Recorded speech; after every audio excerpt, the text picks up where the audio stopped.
Dear students, RCI एजुहब Bansur के online platform पर 8th class के साइंस की कक्षा में हार्दिक स्वागत है।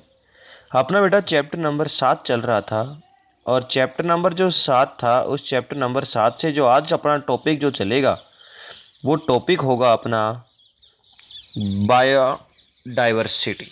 कौन सा होगा? बायोडाइवर्सिटी, यानी कि जैव विविधता। हिंदी में क्या कहते हैं? जैव विविधता की सामान्य जानकारियां।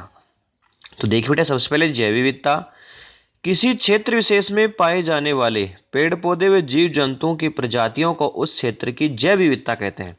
यानी कि किसी भी क्षेत्र में पाए जाने वाले पेड़ पौधे और जीव जंतु की जो प्रजातियां हैं वो उस क्षेत्र की क्या कहलाती हैं? जैव विविधता कहलाती हैं। पेड़ पौधों एवं जीव जंतुओं की प्रजातियों को अंतर्राष्ट्रीय प्रकृति संरक्षण संघ, यानी कि पेड़ पौधे और जीव जंतुओं की जो प्रजातियां हैं उनको अंतर्राष्ट्रीय जो प्रकृति संरक्षण संघ है, जिसको अंग्रेजी में कहते हैं international union for conservation of nature, IUCN। बेटा यहां से क्वेश्चन भी आता है, IUCN का पूरा नाम लिखिए। तो हिंदी में तो अपन इसको क्या कहेंगे? अंतर्राष्ट्रीय प्रकृति संरक्षण संघ। और इसको उसमें क्या कहेंगे अपन अंग्रेजी के अंदर? अंग्रेजी में अपन इसको कहेंगे इंटरनेशनल यूनियन फॉर कंजर्वेशन। क्या कहेंगे? International union for conservation of nature के द्वारा 4 भागों में बांटा गया है। जीव जंतु और पेड़ पौधों की जो प्रजातियां हैं उनको कितने भागों में बांटा गया है? 4 भागों में। अब देखिए 4 भाग कौन कौन से हैं। सबसे पहला आता है विलुप्त प्रजाति। कौन सा आता है? विलुप्त प्रजाति। अब देखिए विलुप्त प्रजाति क्या है। जीव जंतु एवं पेड़ पौधों की ऐसी प्रजातियां जिनका कोई भी प्रतिनिधि वर्तमान में जीवित नहीं है, विलुप्त प्रजाति कहलाती है। अपन कहते हैं विलुप्त हो गई है तो खो गई, लुप्त हो गई। तो विलुप्त यानी कि पेड़ पौधे हो चाहे जीव जंतु हो बेटा, उनकी जो प्रजातियां वर्तमान में एक भी प्रतिनिधि नहीं है, जिसका एक भी जीव नहीं है, एक भी पादप नहीं है, वो कैसी कहलाएंगी? विलुप्त प्रजाति कहलाती है। अब उनके कुछ एग्जाम्पल दे रखे हैं, देखो जंतु प्रजाति और पादप प्रजाति के। अब जंतु प्रजाति कौन कौन सी जो बिल्कुल विलुप्त हो चुकी हैं? जंगली कबूतर बिल्कुल विलुप्त हो चुका है, एक भी नहीं है वर्तमान में। टोडा पक्षी और तस्मानियम टाइगर बिल्कुल विलुप्त हो चुके हैं जंतु, एक भी नहीं है इनका प्रतिनिधि। पादप प्रजातियां कोकिया, कोकी और साइकेड्स और उड्स, यानी कि ये पादप प्रजातियां हैं जिनका भी एक भी प्रतिनिधि वर्तमान में जीवित नहीं है। नंबर 2 आती है संगठनापन प्रजातियां। अब संगठनापन क्या होती है साहब? जिनके ऊपर संकट आ गया, जो समाप्त हो सकती हैं, यानी कि जिनका एक दो प्रतिनिधि ही जीवित है, वो संगठनापन प्रजातियां होती हैं। संकट आ गया, खत्म हो सकती हैं। तो फिर देखिए बेटा, जीव जंतु एवं पेड़ पौधों की वे प्रजातियां, जीव जंतु और पेड़ पौधों की प्रजातियां ऊपर क्या थी? विलुप्त होने वाली, विलुप्त।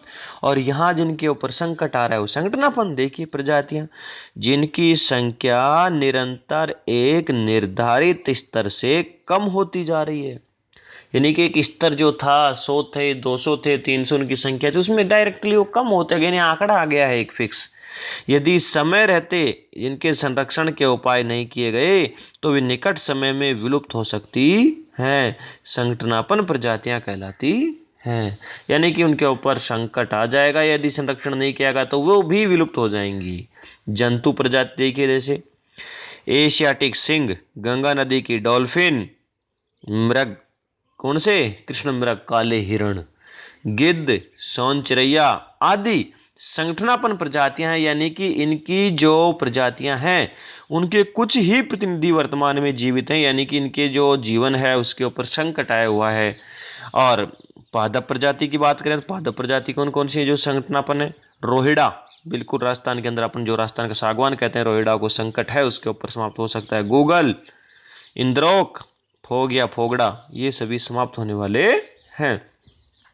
नंबर 3 आता है प्राकृतिक आवासों में विलुप्त, यानी कि जो जंगली जो क्षेत्र है, प्रकृति के द्वारा जो अपने आप पौधे उगते हैं, वहां कुछ जीव जंतु और पादप समाप्त हो चुके हैं, तो इन्हें कैसे कहते हैं? प्राकृतिक आवासों में विलुप्त कहते हैं। देखिए जीव जंतु एवं पेड़ पौधों की ऐसी प्रजातियां, कैसी, ऐसी प्रजातियां जिनका कोई भी प्रतिनिधि प्राकृतिक आवासों में जीवित नहीं है, यानी कि खुले क्षेत्रों के अंदर एक भी प्रतिनिधि नहीं है, परंतु कृत्रिम आवासों में जीवित अवस्था में देखे जा सकते हैं, यानी कि आर्टिफिशियल रूप से उनको पाला जाता है या पौधों को लगाया जाता है। प्राकृतिक आवासों में विलुप्त प्रजातियां कहलाती हैं, जैसे जंतु प्रजाति, हवाई कौवा, व्योमिंग मेंढक।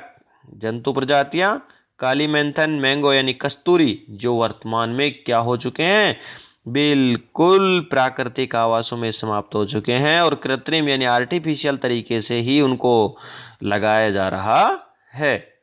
नंबर 4 आता है उसके बाद में विशेष क्षेत्रीय प्रजाति, पौधे एवं जंतुओं की वे प्रजातियां जो किसी क्षेत्र विशेष में ही पाई जाती है, उन्हें विशेष प्रजातियां कहते हैं। जैसे जंतु प्रजातियां स्नो तेंदुआ यानी हिमालय रेंज के अंदर पाए जाने वाला, गंगा नदी की डॉल्फिन जो गंगा नदी में पाई जाती है, ये विशेष क्षेत्रों में ही पाए जाते हैं।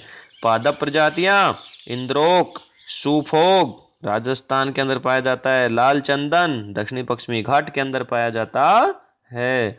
अब उसके बाद में नेक्स्ट आता है वन्य प्राणी अभ्यारण्य, यानी वन्य प्राणी अभ्यारण्य किसे कहते हैं, जहां वन्य प्राणी यानी जंतु सुरक्षित एवं संरक्षित रहते हैं, उन्हें क्या कहते हैं, वन्य प्राणी अभ्यारण्य कहते हैं। जंतु सुरक्षित और संरक्षित रहते हैं, स्वाभाविक वन्य प्राणी अभ्यारण्य कहलाएंगे।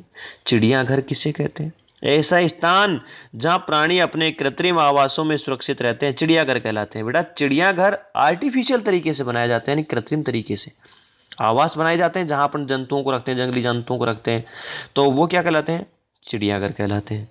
अब उसके बाद में नेक्स्ट आता है जी रेड डाटा पुस्तक। ये नाम है पुस्तक का, रेड डाटा पुस्तक। अब किसे कहते हैं रेड डाटा पुस्तक, वह पुस्तक जिसमें सभी संगठनापन स्पीशीज का रिकॉर्ड रखा जाता है, यानी जिनके ऊपर संकट आया हुआ है, चाहे जीव जंतुओं की हो चाहे पादपों की प्रजाति, उन सभी का नाम रखा जाता है किसमें, रेड डाटा पुस्तक में। पौधे जंतुओं और अन्य स्पीशीज के लिए अलग अलग रेड डाटा पुस्तकें हैं। नंबर नेक्स्ट आता है प्रवासी पक्षी। ऐसे पक्षी जो उड़कर सुदूर क्षेत्रों तक लंबी यात्रा करते हैं, प्रवासी पक्षी कहलाते हैं, जो दूर यात्रा कर चले जाते हैं अपने जीवन यापन करने के लिए, गर्मियों में गर्मी से बचने के लिए और सर्दियों में सर्दी से बचने के लिए दूसरी जगह चले जाते हैं, वो प्रवासी पक्षी कहलाते हैं। नेक्स्ट आता है कागज का पुनः चक्रण।